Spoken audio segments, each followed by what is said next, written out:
दोस्तों हम सब जानते हैं कि नयरा नूर के शोहर शहरयार भी अदाकार हैं। वो कहते हैं कि नयरा नूर एक अल्लाह वाली खातून थी।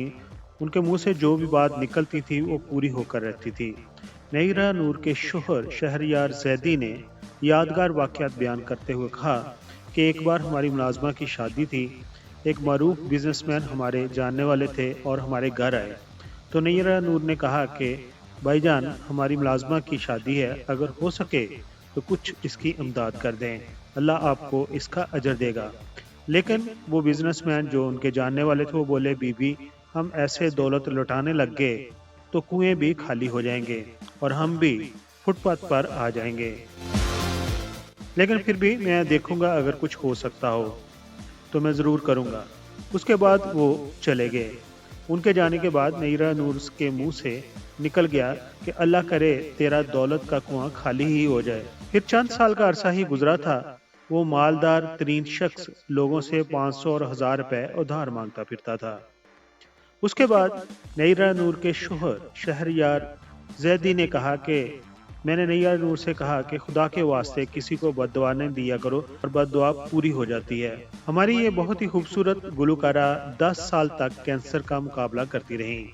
कैंसर उनके पूरे जिस्म में फैल चुका था और रीढ़ की हड्डी भी मुतासर हो चुकी थी। उनका हाल ये था कि उनके जिस्म को जरा सी हरकत दी जाती तो वो दर्द से चीख पड़ती थी। जिंदगी के आखिरी चंद घंटों में वो कराची के एक अस्पताल में जेर इलाज थी। डॉक्टरों ने सितम किया और कह दिया कि अब इन्हें यहाँ रखने का कोई फायदा नहीं, इन्हें आप घर ले जाएं। उन दिनों शदीद बारिशों के दिन थे और हर सड़क पर घुटनों तक पानी जल्द ही खड़ा हो जाता था। उनके शोहर मजबूर होकर उन्हें एक एम्बुलेंस में घर ले जाने के लिए तैयार हो गए, लेकिन उन्होंने ड्राइवर को हदायत दी कि पैसे बेशक तुम दुगने ले लेना, लेकिन गाड़ी की रफ्तार 5 किलोमीटर से ज्यादा ना रखना कि कहीं मरीजा को तकलीफ ना हो।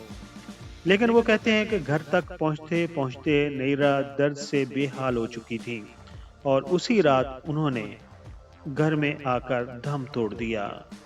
उनके शोहर शहरयार जैदी बताते हैं कि नयरा नूर के दादा असम के बहुत बड़े जागीरदार थे। 1946 में जब कैद आजम मोहम्मद अली जिन्नाह इंडिया के सूबे असम गए तो उनके दादा के घर में ही उन्होंने क़याम किया। लेकिन क्या में उनके पाकिस्तान के बाद उनके दादा भी पाकिस्तान चले आए, लेकिन उस अजीम शख्सियत ने किसी चीज़ पर दावा ना किया कि मेरी इतनी इंडिया में जायदाद थी और उसके मुतबादल कुछ ना कुछ मिलना चाहिए। वो कुसम परसी की हालत में इंतकाल कर गए और उस वक़्त हुकूमत और अदारों को भी एहसास ना हुआ कि उन्हें कुछ अलाट कर देते। दोस्तों, ये थी नयरा नूर के आखिरी दिन की कहानी और उनसे जुड़े हुए रिश्तों की कहानी। अगर आपकी इन्फॉर्मेशन में इजाफा हुआ हो, अगर आप नयरा नूर से प्यार करते हैं, उनकी गायकी से मोहब्बत करते हैं, तो उनके लिए आखिर पर दुआगो हैं कि अल्लाह ताला उनके लिए जवार रहमत में जगह अता फरमाए। कमेंट्स बॉक्स में ज़रूर बताइएगा कि आपको नयरा नूर की कौन सी गज़ल, कौन सा गाना बहुत ज़्यादा पसंद था। अपना बहुत सारा ख्याल रखिए, अपनी फैमिली का बहुत सारा ख्याल रखिए। Thank you so much. I am Nasa Hassan. You are watching PK Mega Videos channel. Like and subscribe.